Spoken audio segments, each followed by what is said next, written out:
Hello, in today's video we're going to be talking about the parts of the atom. Now for this class we're only going to be talking about three fundamental particles that are found within the atom. The first one we're going to be talking about is called a proton.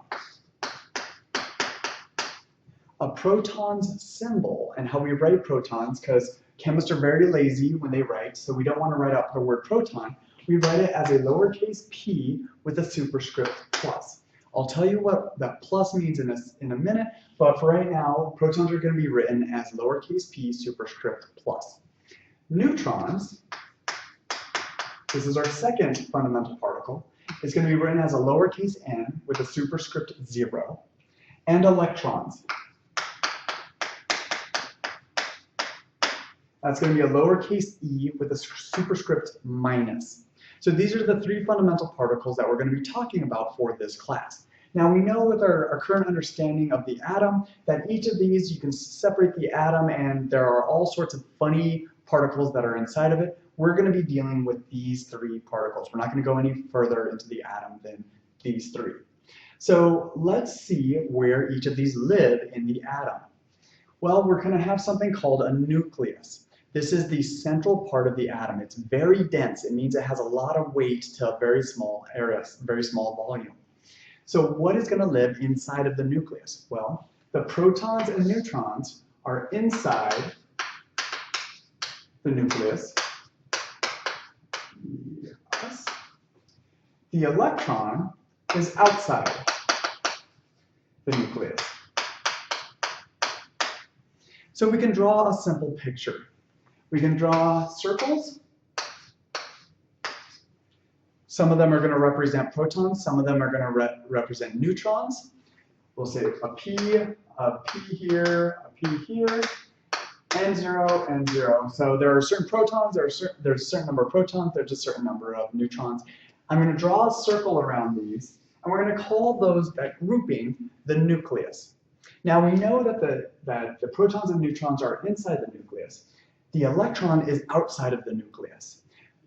Unlike what some of you may have seen when you were younger and you took chemistry or middle school science, we don't teach the concentric circles like they used to teach. That's called the Bohr model of the hydrogen atom or Bohr model of the atom.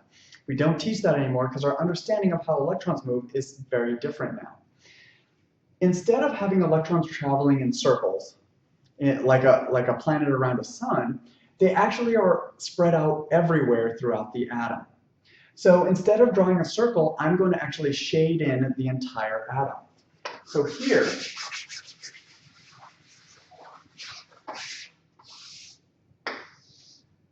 I redrew the protons and neutrons in the center. The smeared out area is actually going to be considered the electron. The electrons are no longer individual particles. They're kind of everywhere at once. Now there's a certain range and a distance from the nucleus that the electrons can travel, but we're going to consider this our understanding of the atom. We have a nucleus, it contains all of the protons and neutrons, and then we have the space where the electrons can be. Now an atom is going to be mainly composed of empty space. The distance that the electron is from the nucleus is huge compared to the size of the nucleus. So the electron is really flying around very, very quickly throughout this atom. The protons and neutrons are very slow. They don't move very much. So we're going to have a huge space. It's going to be really a lot of empty space with a very dense core. And the dense core is the nucleus.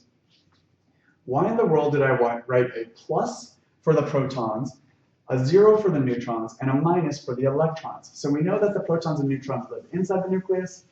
I'm now going to talk about what each of these superscripts means and the weight associated with each of these particles. The proton, the plus means that it will take a relative charge of a +1. So the protons will have all of the positive charge of the atom.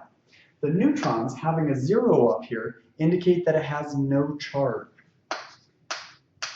That's why it was so difficult for us to find the neutrons and understand where they were, because it doesn't have a charge. A lot of our instrumentation when we were discovering the atom, we couldn't figure out where this neutron was or if that it even existed.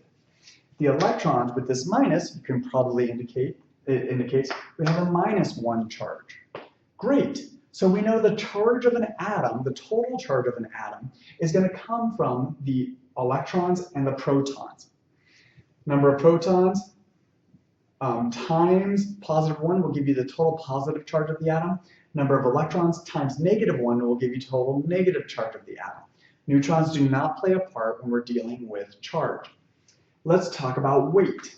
The protons, we're going to be dealing with a unit, a special unit in chemistry. We don't deal with grams very often when talking about weights. We're going to be dealing with the AMU, that is the atomic mass unit, and it's a relative mass. So protons are going to be approximately 1 AMU. Neutrons are also going to be approximately 1 AMU. And electrons are going to be a lot smaller than 1 AMU. So a lot less. That's a double less than sign. In mathematics, it means it's really a lot smaller. It's about 5 orders of magnitude smaller than 1 AMU.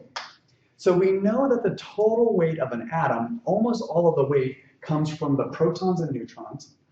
We know that all of the charge of the atom comes from the protons and the electrons. And we know that protons and neutrons live inside the nucleus, electrons live outside the nucleus.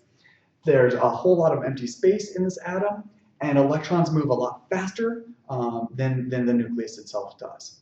So this is our general understanding of the parts of the atom. We're going to be dealing with this a lot throughout the rest of the semester, so I just wanted to talk about that now.